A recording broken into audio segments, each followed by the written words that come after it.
Today we are back in Brussels to introduce you to some traditional Belgian food. And at the end of this video, we are cooking our favorite Belgian meal for my parents. We have arrived here at the Noordzee, Mer Du Nord. It's during the week it's just a normal fish shop, but in the weekend it transforms into a fish bar with street food, with lots of delicious things. You can have some wine there as well. And when it's sunny outside and it's weekend, this is the best spot to come to in Brussels, hands down. Obviously, since it's called Mer Du Nord, the North Sea, they specialize in fish, and they have some of the best fish that you can eat in all of Brussels. Yeah, especially local fish. You go to order your food over there on the side. You can choose from a whole bunch of stuff. Obviously, mostly fish dishes, as we mentioned, and then they cook it up for you here at this bar.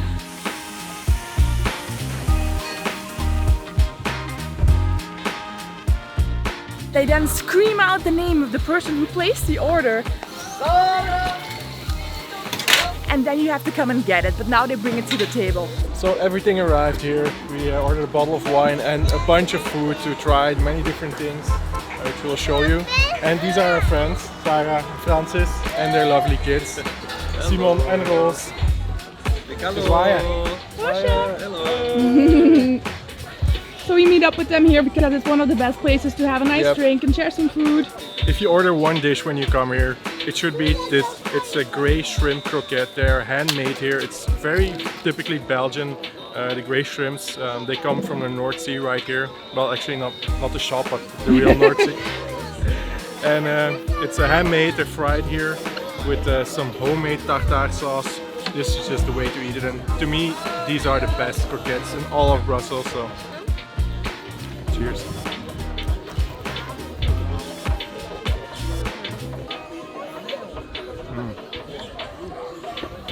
Super good. It's very crunchy fried. The crust is very thin, gooey filling on the inside. Lots of real shrimps on the inside. That's the way they're supposed to be. Yeah, very strong shrimp flavor. This is what they're known for. This is what they're most famous for, and it's really good. Very typically Belgian. So we ordered a whole bunch of stuff. We're not going to show you everything because it would just be too much. They have a lot of stuff you can choose from. We have 7, here. 8 different dishes. They have loads more. I think they have 15, 20 different dishes. They have oysters as well. We have some fried fish, some grilled fish soup. But I think these two are also very good. These are, they're called palourdes in French clams. And they come with loads of garlic and some oil on it. And a paprika-based sauce, I think it is. It looks really good and it smells amazing. Yeah. So you just need to catch them a little bit, like strangle them till they come out. They're fresh out of the water. Oh. Good, yeah? Very garlicky or? Lots of garlic, paprika. They're still very soft because if you cook them too long or grill them too long, they become very rubbery, but these cook to perfection. And this is escargot, so it's a type of snail. I was a little bit concerned about... Sea snail, yeah. And I was a little bit concerned about how I was going to get them out of the shell, but it seems that they already did all of the hard work, so you can just eat them like this. I'm going to give it a go. Usually they're pretty heavy on the garlic.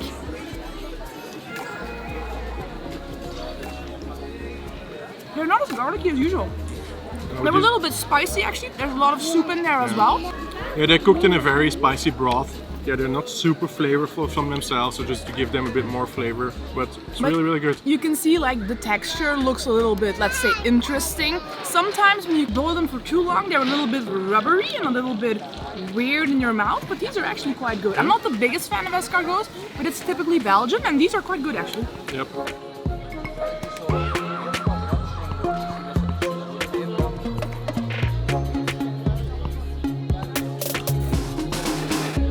That is what happens when you are not here on time. You are going to be queuing up with a lot of people and have a lot less options for your food, so come on time if you're planning on coming here. After we finished all our dishes that we ordered, which was a lot, and had some wine to drink, now it is time to try something else. Belgium is very famous for Belgian beer. We've come here to the bar called Au Brasseur. It's called the Brewer, in the brewery street even.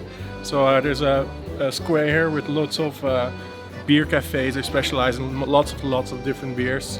And we just ordered a meter of beer, as they call it. It's, I think, 6 different glasses of beer to have a taste. If you hear some strange noises, unknown noises coming from behind the camera, it's our assistant cameraman. Yes, the new director. the producer. Yeah, she sometimes intervenes because I'm sometimes not fluent enough or not focused, and then she yells at me. So here we have the 6 different beers. We have 2 blonde ones, 3 blonde ones. This is a triple. This is delirium, and then some darker ones as well. I'm gonna start off. I think it's best to drink it from this side to this side because it probably gets stronger and darker. And it looks quite small, the glasses, but it's actually quite big. Yeah, it's. To finish all 6 of them. We thought, well, 2 people, just a few glasses, but it's quite a lot. So this one is delirium tremens. It's actually a very famous one because the logo is an elephant. Let's have a taste. A little bit bitter, but not so much, and a bit fruity, not sweet, but just fruity. I have some bad memories of this beer. Ik wil nog chipjes. Chipjes! I have some bad memories of this beer because it doesn't taste strong, but it's actually very strong. It's, I think, almost 8%, similar as a Duvel, but Duvel tastes very strong. At least you know you're drinking strong beer. And if you drink a few of these, you're gonna have a bad time, at least the day after. If you have never had Belgian beer, it's actually a really good way to try it because you can try several ones, compare them a little bit, get slightly tipsy perhaps. And you can come right here to this street. There are a lot of places here that sell like a meter of beer. And it's a really nice way to introduce yourself to Belgian beer culture because we have over 1,000 different beers. You can't try them all, especially not in one sitting, but you can start here with a meter. We have 2 dark beers. Waterloo, I actually don't know this one. It looks a little bit like Coke. Yeah, it's like really Coca-Cola. dark black almost. Can I try it? I've never had it. Oh. It's very, very different from the blonde ones. There's this caramel flavor Tastes in there. caramel, a little bit of chocolate. That's actually really good. Yeah. And then this one is actually a bit more special. It's a La Trappe. This is the only Trappist that's in here. And Trappist is the most famous kind of Belgian beer because they are brewed by monks in a monastery. Keeps the monks busy. And it's like a protected name, Trappist. Only the monks who brew it and who follow special procedures can do it. This one's actually from Holland. It's the only Trappist that is brewed in Holland and probably the only beer that we drink here in Belgium that's from Holland. But it's very different from the very dark one. It's more subtle in flavor. It's still quite strong, a bit more like slight caramel, but nothing like the dark one. If you come to Brussels, definitely recommend getting yourself one of these, maybe a bigger one if you're up for it. And how much is it for a meter of beer? It's not so expensive. I think it's 19 euros for 6, so it's fairly, or 17 euros, I'm not sure exactly. While we sit here, a little horsey and a chariot passing by. Carriage. So it's a very, very good value. You can taste 6 beer at one go, and you can just compare them a little bit, find your flavor. When you try the special ones, definitely you will find one that you like. And all of these are basically special, non-standard beers.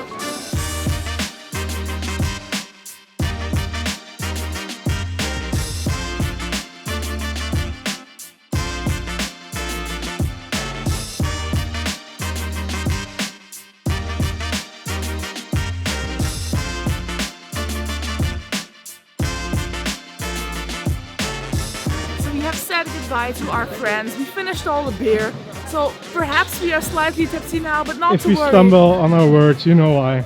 If we slur our speech a little bit, but not to worry, we are real Belgians and we know where to get the Belgian food. And the next step of this food tour is to take you to get some, not French fries. Fries are not French, they were not invented in France, they're actually Belgian in origin, and we're gonna get some of those, of the most iconic Belgian food today. It's actually the perfect beer food. When you've had a few too many beers, get some fatty food, it absorbs the alcohol a little bit, and then you can continue drinking usually. We're not gonna do that, we're gonna continue eating, but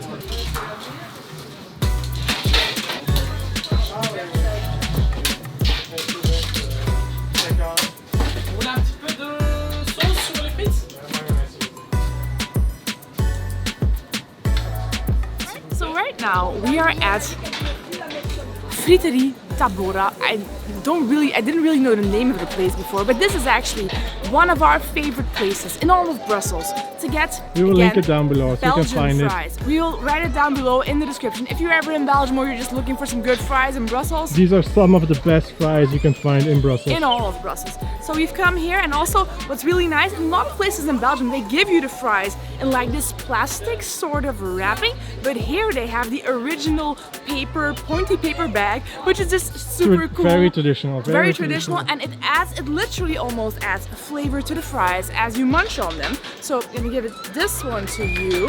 Because we were gonna, normally when we do like a food tour, we don't have a portion of everything each because we eat that much food, but now after the beer we are gonna have a portion of fries each. I think we needed to absorb the alcohol just a little bit, and look at them. It's not sponsored. This is not We're sponsored. not being paid. We paid for the fries. We paid €7.60 for 2 bags of fries, which is not super cheap, but you are in the more touristy part of Brussels, which is also the capital of Belgium, so everything is a little bit more expensive here, and it is the more touristy part, but these fries are super good. I mean, just look at them. This is perfect. It's just golden, crispy, a little bit of salt sprinkled on there. And they crackle when you bite on them. They crackle when you bite them. That is the way a fry is supposed to be. Listen. Oh yeah. This is the sort of stuff you miss when you've been abroad for a long time. You can find fries everywhere in the world. You cannot find this almost anywhere. The really good thing about Brussels is that everything is pretty close by, especially down here at the city center. And behind me, you have a really good chocolate shop. It's a local smaller shop. It's actually in the more touristy part. It's not super cheap, but it's really good chocolate. It's called Elisabeth Chocolatier. There's actually a few different ways you can eat Belgian chocolate, or the way that we eat it here. For example, here in the window you have some chocolate bars, which a lot of Belgian people really love, including me. It's really good. It's pure chocolate and just tastes like chocolate, nothing else. It's just good chocolate. Sometimes it has some nuts mixed in, but So yeah, there's some mixes with nuts or with rice or whatever. But you also have Leonidas, which is praline. And praline is actually a filling with chocolate around it. It can be praliné, it can even be some liquor on the inside. There's sometimes even more chocolate mousse on the inside. There's countless fillings that you can have actually on the inside. So there's 2 different types, the chocolate bar and the praline. I'm not gonna make any choices today because who likes making choices? Nobody, when you can have everything. there are so many incredible places in Belgium and in Brussels in particular as well to get chocolate. The place we are right now, we honestly haven't tried the chocolate yet, but it looks absolutely beautiful and it is located right off the Grand Place. You always have room for dessert. We're gonna look for something small so that we can try a few different types of chocolate and show it to you before we also show you the pralines.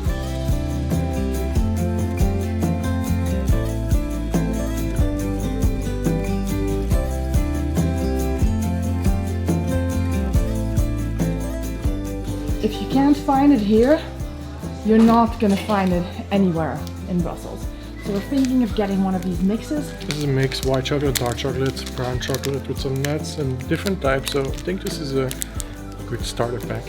So it is pretty customary in Belgium when you go to visit someone or when there has been a smaller special occasion or a birthday or something To bring chocolates. to bring chocolates, not just to bring any chocolates, but usually we bring pralines, which is what we're gonna show you now as well. These are some of the best praline in all of Belgium. They also have one of the most elaborate displays of pralines that you can find pretty much anywhere in Belgium. They have loads and loads of different flavors, some of which are traditional, and I think the one that we prefer, the one we're going to show you, the best one, in our humble opinion, is a very traditional flavor. Une fois, je veux juste les blancs.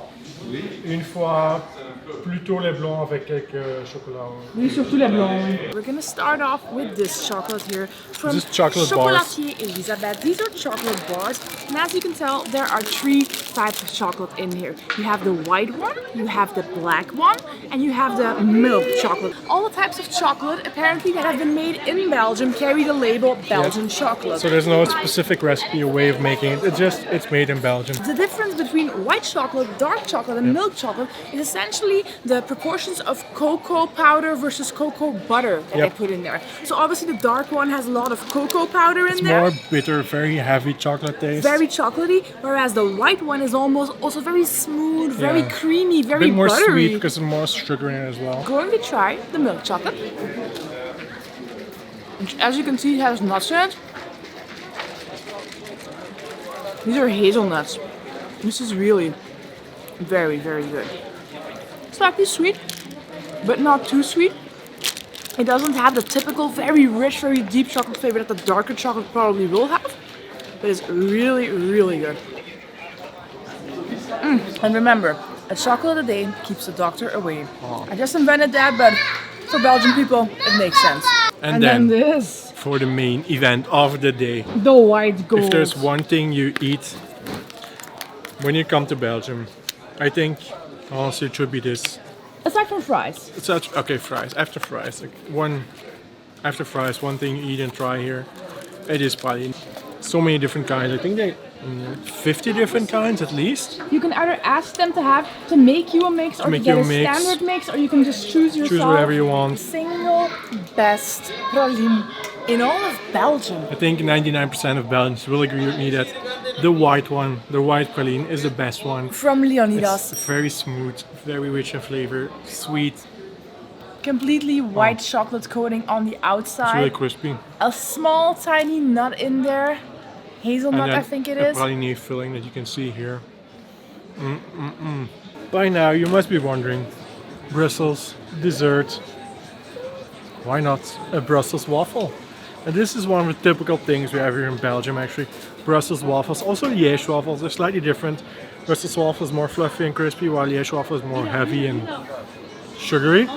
But we're gonna try Brussels waffles since we are in the city center of Brussels right now. So the especially very topping heavy waffles, that's not really something that Belgians typically have. Not in this way. We do sometimes have like the waffle with a little bit of crème fraîche, a little bit of ice cream and some fruit, but not like this. We want to show you the traditional way that we have the waffle. We don't usually eat Brussels waffle that often, so we don't really know the best spot to have it. 6 or 7 years of living in Brussels. Never had it, but maybe this place does attract a bit of a crowd, so we're hoping. So we're gonna try it. We hope it's a good one. One thing to be very careful for with the powdered sugar is not to blow it, because you will blow it literally everywhere, all over yourself. And it will look like you're a little cocaine addict afterwards, so just be careful. It is very crispy, so that's a good sign. So you can see on the outside it's really crunchy. It's always supposed to be quite light, the dough. The proof of the pudding is in the eating. You can see the sugar going. Very crunchy on the inside, but still as it's supposed to be. Very fluffy on the inside. Lots of powdered sugar on it. Not too sweet. It tastes a bit like pancake, like a bit like egg and flour and all that stuff. So it's really, really good. You can see the powdered sugar falling, even though you were warned. We made a good choice in following the crowds. So you might be wondering where we are right now, because this does not look like Brussels. Doesn't look like Brussels. Are we lost? And we are not in Brussels anymore. Like city. The house right here is the house where I grew up and where my parents live. Yep. Today we are going to cook. We are going to make a homemade version for you of my favorite Belgian food. One of the most typical and also my favorite Belgian dish. And we're just gonna show you how we make it. We're gonna prepare it here for you.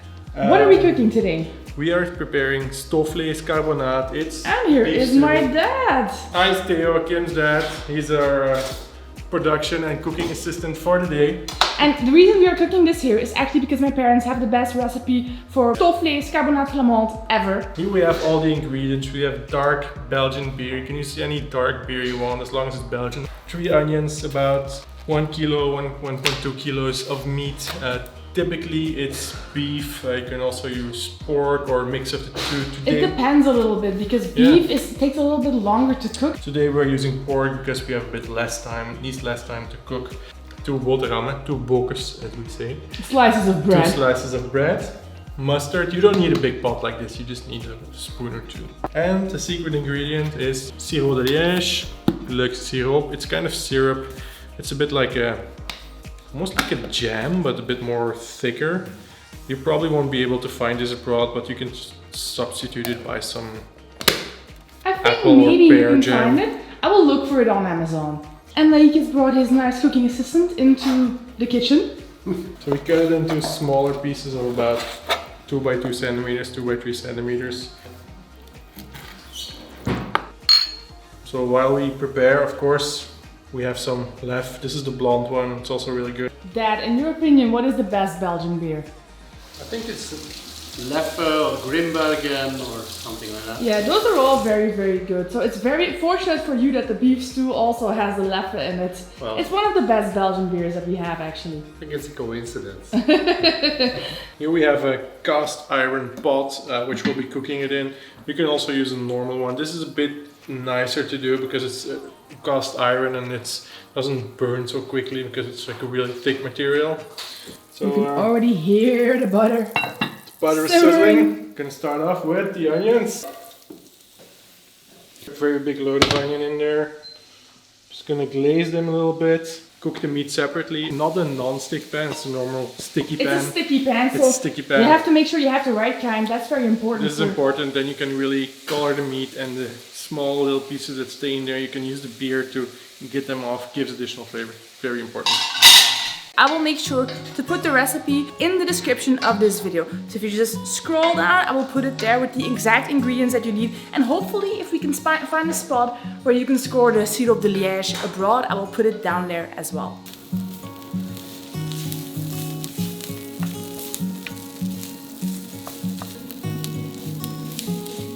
I'm gonna put this to the side. Use our sticky pan. Gonna put in some meat into the pan. The goal is to color the meat, to brown it a little bit. To braise it, if you will.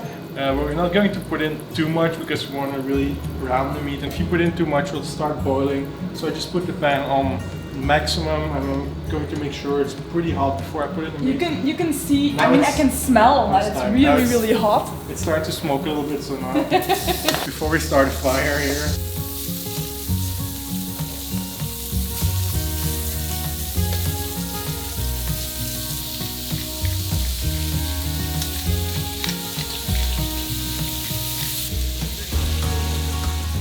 Now we're just taking the meat out of the pan. As you can see, it's stuck quite well to the pan. There's a lot of leftover, very well braised parts that we're going to be able to glaze out of there in a minute. And now we're just mixing it in together with the onions and making the second batch, baking the second batch. And don't forget to season it with some pepper and salt. It's always good Muy to season the meat importante. while baking it. So we've now cooked up the second batch, added it to the big cast iron pot. Now we're going to deglaze the frying pan with the Leffe. You can see all these brown bits here, which is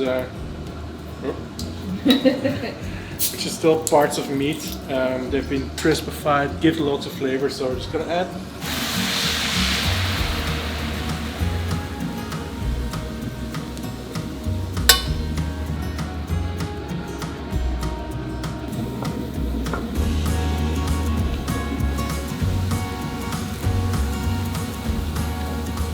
Gonna add 2 tablespoons of this syrup to the pot already.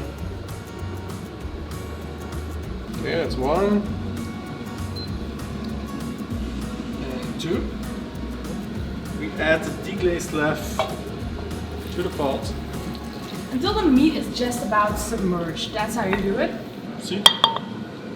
The pan is now very Super clean. Every little piece and bit has been on our side.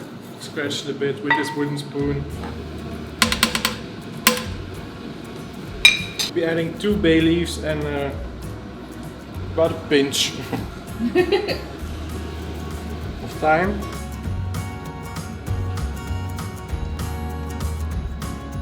Final part. Put in the 2 pieces of bread with the mustard. facing them down. So like it can this. really soak into the sauce. And then we let it simmer. Put on the lid and let it simmer for, if you're using pork meat, it's about 1 hour. There should be fine. If you're using beef, you should count at least 2, probably more towards 3 hours, because it takes a lot more time for the meat to really cook through and become really, really tender.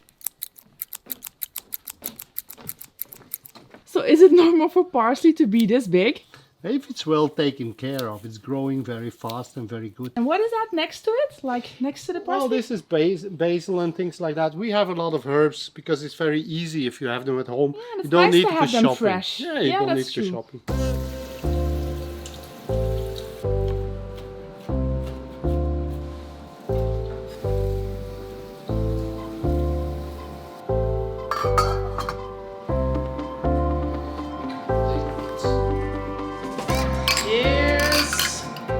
So in Belgium, typically before you eat, when there's people over, you have some aperitif. In this case, we're drinking, it's not really champagne, but it's also from France. It's Cremant d'Alsace.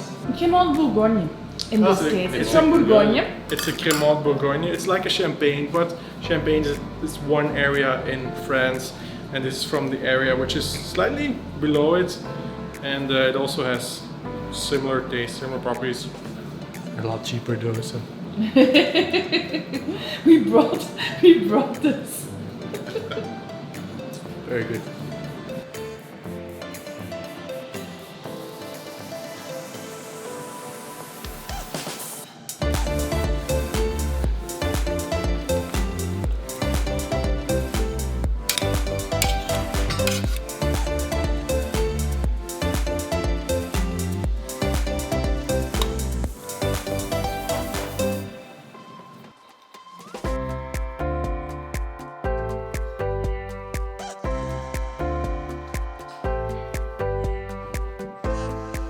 How good does this look? It is my favorite food in all of Belgium, so I cannot wait to dig in and see how we did. And by we, I mean Naik, because I didn't do anything except for film this video. Literally everyone did more than me, but I will do the tasting.